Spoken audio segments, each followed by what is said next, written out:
Enganchando con el tema de la temperatura, donde hoy hizo la mayor sensación térmica en toda la ciudad de La Plata, y no sé si más allá también, fue en la Facultad de Medicina. La verdad, tuve la oportunidad de ir hoy en la mañana, que fue una elección de decano histórica, porque significó un quiebre de 27 años de gestión de un espacio político que condujo la Facultad de Medicina todo este tiempo, que es porque sigue, Hoja de Roble. Un grupo político, digamos, de los más aislados en el último tiempo en la Universidad de La Plata. Seguramente esto nadie lo va a poner en discusión, de lo que es del retorno de la democracia hasta aquí, en la Universidad de La Plata me refiero, ha sido el sector que ha llevado adelante las posiciones más conservadoras, una visión por demás elitista de lo que tiene que ver el rol de la universidad, y con una implicación directa con lo que ha sido, en algunos de sus personajes, con los años más oscuros de la Argentina, que tiene que ver con la represión durante la última dictadura militar. De hecho, hace muy poquitos años, un vicedecano, Pérez Albizu, esperen, porque no es para errar con esto, Enrique Pérez Albizu, así era lo que iba a decir, fue expulsado de la Universidad de La Plata. En el año 2008, una reforma de estatuto en la cual se incorporó que no puede pertenecer o ingresar nadie a la UNLP que haya estado vinculado con la represión ilegal, ¿no? ¿Y quién era en la facultad? ¿Vicedecano? Él era vicedecano. De ese momento, en 2008. En realidad, sí, era vicedecano. Muchas gracias. Y cuando fue a realizarse el Consejo Superior que lo echó, 2 días antes renunció, con lo cual, bueno, ya no era autoridad, pero sí era profesor de la Facultad de Medicina. Así que fue un consejo que en su momento tuvo mucha repercusión en la ciudad, porque la expulsión de un vicedecano y de medicina, claro, por vinculaciones con la represión ilegal, era muy llamativo. Las denuncias concretas que habían contra él, que le impulsaban nada más ni nada menos que a Adelina de Alaye, una de las madres de Plaza de Mayo más reconocidas y aquí de la ciudad de La Plata. Él estaba sindicado como alguien que truchaba certificados de función, o sea, personas que eran asesinadas, que eran fusiladas, él los hacía pasar como algún tipo de muertes en una claro, situación que no era en el marco de la represión ilegal. Y no solamente esto, lo decía la propia Adelina, no solamente era quien firmaba las constancias, sino que, mucho más grave, estaba a cargo de firmar el libro de actas médicos de aquí de la ciudad de La Plata, bueno, y de algunos lugares. Con lo cual, fuertemente vinculado y defendido en ese momento por la gestión de la Facultad de Medicina. Claro, eso iba a traer de vuelta. Lo cierto es que Hoja de Roble, ¿no? La gestión de medicina ha sido históricamente, como decías al comienzo, el sector más conservador, incluso haciéndose cargo ellos mismos, ¿no?, de su sector conservador. Me acuerdo de las declaraciones de Jorge Martínez, sí, ¿no? Un decano, el ex decano, haciéndose cargo, ¿no?, de su visión conservadora y de por qué el hijo del zapatero no podía entrar a la facultad, estaba mal que entre a la facultad y que él no estaba de acuerdo con eso, defendiendo obviamente el ingreso restricto que tuvieron durante tantos años, hasta que hace 2 años, bueno, la justicia los obligó a que sea irrestricto. Pero bueno, parece que ha caído finalmente tras 25 años la Hoja de Roble en la Universidad de La Plata. Exactamente, porque vamos a hacer algo en un minutito para que sea muy fácil. En las facultades no hay una elección directa. Por ejemplo, nosotros nos elegimos un intendente, un gobernador, presidente, lo que sea, y lo elegimos en el voto directo. En la universidad ese sistema electoral para las autoridades no funciona, sino que es otro, que es indirecto. El año pasado, entre octubre y noviembre, se realizaron elecciones en todos los claustros de la facultad. O sea, por un lado eligieron sus representantes los profesores. El claustro de docentes tiene muchas divisiones, ¿no? Profesores titulares. Claro, profesores, por un lado los jefes de las cátedras, digamos, en realidad los profesores son titulares y adjuntos. Por otro lado van los jefes de trabajos prácticos. Y por otro lado los auxiliares, que los juntan junto con los graduados. Un cocoliche terrible. Los estudiantes y desde hace algunos pocos años también los trabajadores no docentes. Sí, perdón, Facu, también hay docentes que no están representadas porque están ad honorem y no están... Exactamente, sí, ni hablar. Es legal, digamos. Muchos están representados de ellos, están representados dentro del claustro de graduados, donde están entre los graduados impuros y los puros. Son los que no tienen actividades en la facultad y los que sí la tienen, como muchos de los docentes ad honorem. Exactamente, es un lío terrible cómo se conforma eso. Lo cierto es que no es una elección directa, la elección de autoridades. Exactamente, porque significa? El año pasado cada uno de los claustros, ahí sí toda la gente que integra la universidad, salvo esos casos por ejemplo que nombró Juli, cada uno eligió a sus representantes a los órganos de gobierno de esa facultad. Los estudiantes eligen, claro, a los centros de estudiantes y a los consejeros. Claro, elige 5 representantes que van al gobierno de la facultad, los profesores eligen a 7 y así sucesivamente. Los profesores y los estudiantes son los que más tienen, ¿no? Y esa mesa mesa que se llama Consejo Directivo, cada 4 años se elige al decano, o sea, la máxima autoridad de la facultad, y el decano a su vez elige a todo el grupo, a todos el resto de los funcionarios de gobierno, ¿no? Claramente. 16 personas en el Consejo Directivo son ese grupo. Eligen en cada una de las facultades, tanto las más grandes como las más chiquitas, eligen.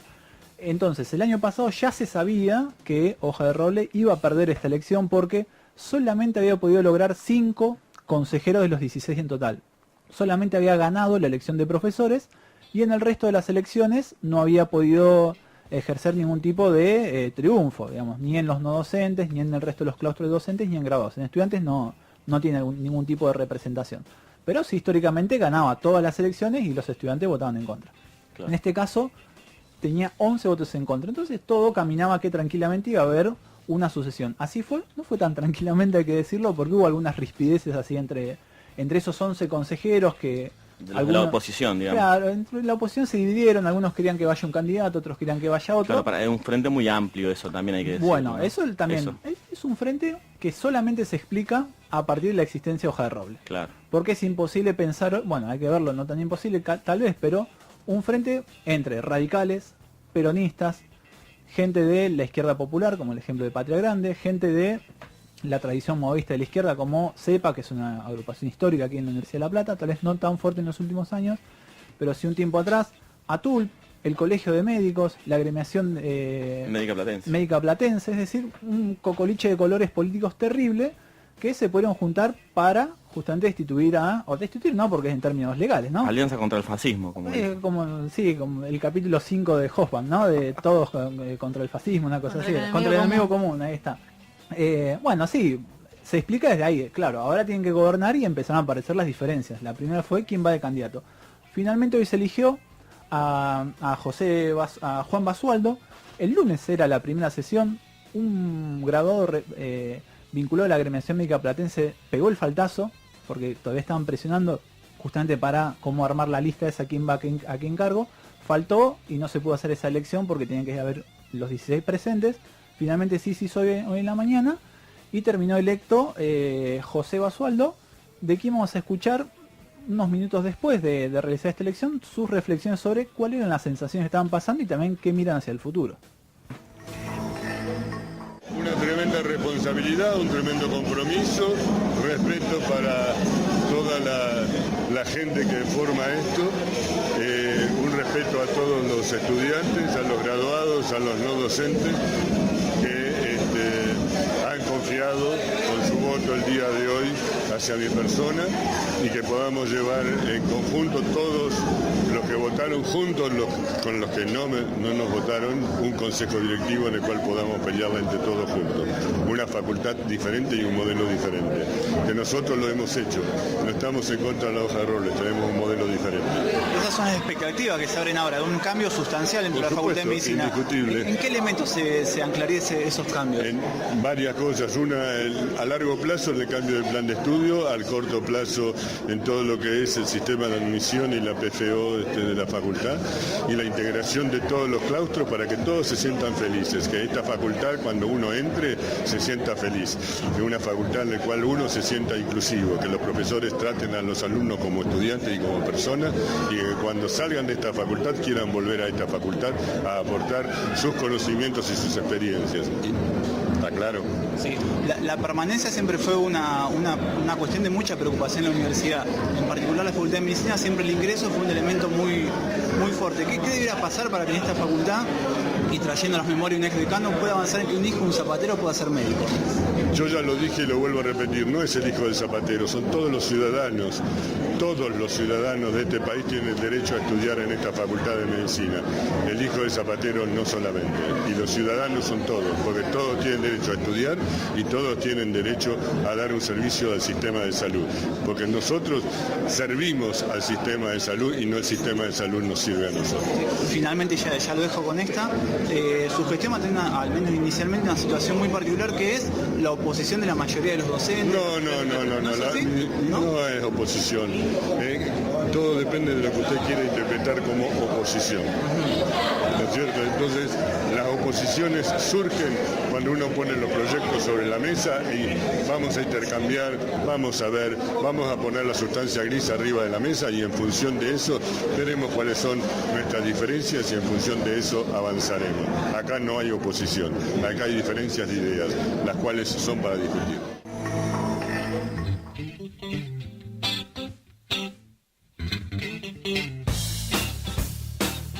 Ese era Juan Basualdo, el flamante decano de la Facultad de Ciencias Médicas de la UNLP, del cual el Rama tiene más novedades Sí. sobre quién es. Es el doctor Juan Ángel Basualdo Farjat, de las cátedras de Parasitología y Microbiología de la Facultad de Medicina, y está desde 1970 en la facultad, así que bueno, debe ser un profesional conocido, reconocido en toda la facultad y en todos los sectores, creemos. Sí, ahí negaba algo, está bien, en términos políticos la respuesta que hace es lógica, pero hay una situación muy particular que va a haber en la Facultad de Medicina, que es una conducción política que no cuenta con el apoyo de la mayoría de los profesores. Eso es algo innegable, digamos.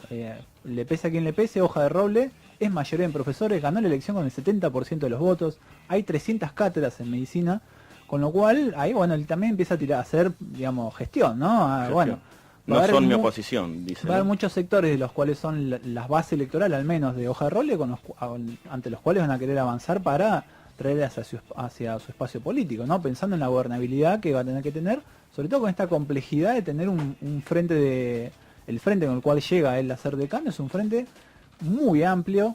Digamos, por ejemplo, hay una discusión histórica dentro de la Facultad de Medicina, bueno, en todas las facultades, que es cómo vincularse con el sistema de salud público, qué tarea debe tener la facultad en cuanto a la formación y el sistema privado de salud. Dentro de ese frente, del frente de nuevo de medicina que gestiona, están, por ejemplo, la agremiación, lo decíamos, la agremiación médica platense y el colegio de médicos. La agremiación médica es, básicamente, si un médico quiere, para cualquier gestión mediante obras sociales que quiera un médico, eso se gestiona vía agremiación médica. Todo lo que tiene que ver con las matrículas, eso va por el colegio de médicos, es decir, dos instituciones muy vinculadas con todo el sistema privado de salud y otros sectores que abonan mucho más una línea más social, si se quiere. Entonces, bueno, ahí van a tener un conflicto, sobre todo cuando avancen, como dice él, uno de los objetivos a largo plazo es la reforma del plan de estudios de la Facultad de Medicina. Pero bueno, por el momento, una muy buena novedad, que es que Hoja de Roble ya no gobierna más en la Facultad de Medicina, y esperemos que sea el puntapié para que haya un cambio sustancial dentro de la facultad, no solamente un cambio de figuritas. Claro, y que también pueda impulsar, si eso va por buen puerto, que también pueda impulsar movimientos más progresistas en la universidad en general también, ¿no? Sí. La otra, hay 17 facultades en la universidad, en todas se están haciendo elecciones, solamente hay 2 donde puede haber algún ruido, es decir, un cambio de gestión, medicina ya lo desarrollamos, y la otra es una que está yendo a un conflicto, estimo seguro, que es la Facultad de Agronomía. ¿Por qué? Porque hoy decíamos, hay una elección que se hace entre 16 personas, y si sale 8-8, ¿qué pasa? Es lo que no se supo resolver hace 4 años en Exactas. A modo muy breve, porque fue un conflicto muy largo, muy complejo, y para quien no está muy metido en lo que es la política universitaria, incluso la cuestión más reglamentaria, es muy difícil de poder verlo. Hace 4 años en Exactas la elección estaba 8-8 entre 2 sectores políticos, con lo cual había que ir a un desempate. El estatuto, la verdad que no es claro, el estatuto de la universidad, con cómo se desempata. El estatuto lo que dice es, bueno, si se mantiene la elección empatada todo el tiempo, tienen que ingresar el primer suplente de cada uno de los estamentos. El tema es que no está claro a qué se refieren con estamentos. Si hay 4 o 5, porque depende de quién lo interprete, y quién lo va a interpretar en función de sus intereses propios, digamos. Obviamente va a ser una interpretación así, aislada de lo que me conviene. Algunos dicen que los 4 estamentos son estudiantes, profesores, graduados y no docentes, y otro dice que por un lado son los profesores y por otro lado los JTP. Claro, el que dice eso lo dice porque ganó la elección de JTP y le conviene. Claro. Bueno, hace 4 años en Exactas esto se resolvió no de manera reglamentaria, sino con un acuerdo político, que fue, básicamente, partimos la manzana a la mitad, se repartieron los cargos de manera más o menos simétrica, y el decanato iba a ser los primeros 2 años para un decano, Erben, y los segundos 2 años para De la Vedova, que era el otro candidato. ¿Qué pasó? Cuando llegaron a la mitad del mandato, había cambiado la composición del consejo porque había habido elecciones estudiantiles, y el consejo ya le favorecía al decano que estaba en vigencia, pero que tenía que renunciar. No renunció, hizo una ordenanza con la cual tiraron atrás todo este acuerdo y siguió gobernando 2 años más. O sea, digamos, se cagó en el acuerdo que habían logrado con intervención de rectorado de todos los espacios políticos de la universidad. Terrible había sido eso. Bueno, Agronomía está yendo al mismo escenario del 8-8, básicamente entre radicales que gobiernan la facultad actualmente y kirchneristas con una alianza un poquito más grande. Entonces ahí está la división. La agronomía está peleada entre kirchneristas y radicales, o peronistas, un poco más amplio. Kirchneristas y filokirchneristas. Sí, podemos sí, decir. por ejemplo el espacio este de Patria Grande que nombramos hoy está ahí. Los radicales tampoco son todos de la UCR. Y sino Sandra que hay- Yarri es la decana que está en peligro.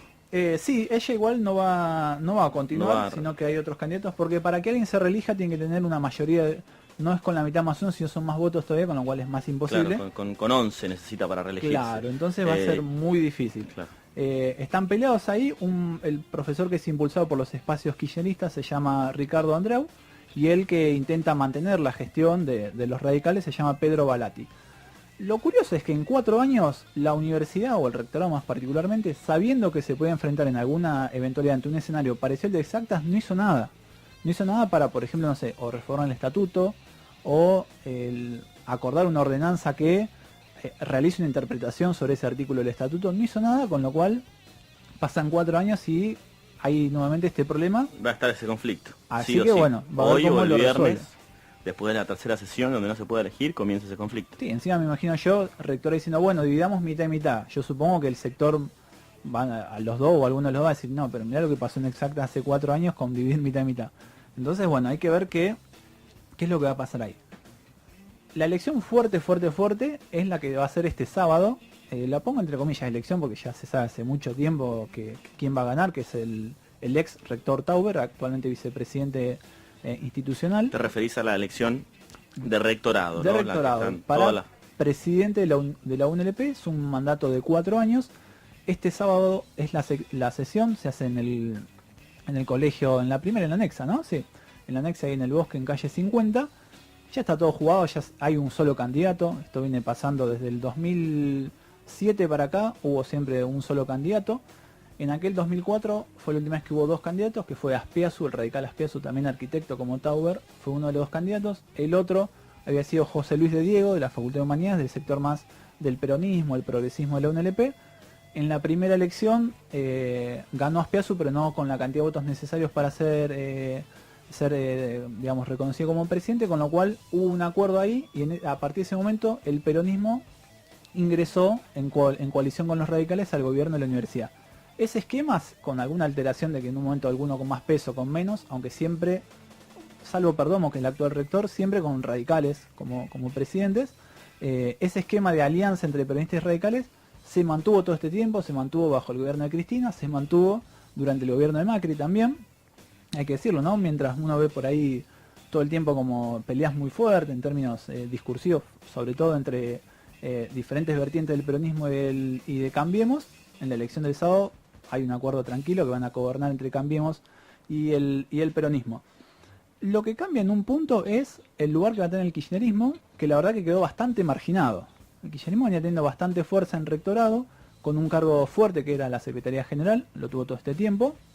Ahora ya, a partir de que el kirchnerismo no es gestión, a partir de que también la figura más visible del kirchnerismo todo este tiempo en la universidad ha sido Florencia Saintud, ella ya se retira de la universidad, es diputada provincial, así que ese es su lugar de militancia hoy en día. Y los sectores por ahí kirchneristas, no eran los más furiosamente kirchneristas, se moderaron un poquito, volvieron a lugares más, posiciones más moderadas, sí, claramente. Y finalmente que vienen a ocupar el lugar del peronismo, por así decirlo, dentro de la universidad, va a ser Actis, que es el ex decano de ingeniería. Un gobierno muy fuerte en términos de nombres, porque casi todos los cargos importantes son de gente que viene de ser decano, de diferentes facultades. Está, por ejemplo, bueno, lo nombramos recién, Marcos Actis como vicepresidente institucional, Martín López Armengol, que es radical de decano 2 veces de económicas como el otro vicepresidente, porque hay 2 en la UNLP, y Aníbal Viguera, que es de humanidades, que es del sector del progresismo, del peronismo y progresismo de la universidad, como secretario de Asuntos Académicos, con lo cual un gabinete muy fuerte, se dice, dentro de la universidad. Algo que llamó la atención, a mí me llamó sinceramente la atención, a todos los que leen y sobre todo quienes participan en política de la universidad, fue algo que ayer, me parece, si el mismo día de ayer lo dio como novedad el propio candidato rector subió una foto con un sector de la conducción de la federación, que es Patria Grande, que es un sector históricamente ¿De qué opositor federación? de la FULP, de la Federación de La Plata. Ah, de la estudiantil. Claro. Históricamente un sector opositor al radicalismo dentro de la universidad. Sorprendió a todos que en sus propias redes subió que ya tiene el apoyo de este espacio político, que es uno de los más, posiblemente sea el más fuerte dentro de la Universidad de La Plata. Hay un llamado de atención. Lo que mencioné en la mañana era, bueno, gente de Patria Grande, bueno, apostamos a jugar institucionalmente también dentro del rectorado, ya lo hacen muchas facultades, con lo cual ingresan ellos de algún modo a esta alianza que viene gobernando el 2004 hasta esta parte, alianza en la cual este sector fue opositor durante muchísimo tiempo. Así que bueno, hay un elemento también cualitativo que cambia esta elección en comparación a otras. Habrá que ver si lo votan, ¿no? El sábado, si finalmente... Sí, el propio rector ya sacó su tuiteo, su facebookeo, en Instagram, en todas las redes existentes, que ella tiene esos 13 votos asegurados, votos, muchos de ellos de conducción en centro de estudiantes de la facultad, de facultades. Claro, ¿qué se iba a decir? Son congresales, digamos, estudiantiles, claro. Y esto que vos decís, Facu, de la no elección directa, ¿no? De esa forma democrática extremadamente representativa, le voy a decir, ¿no? Porque es como que tiene muchas capas y nunca... La estudiante que vota en noviembre...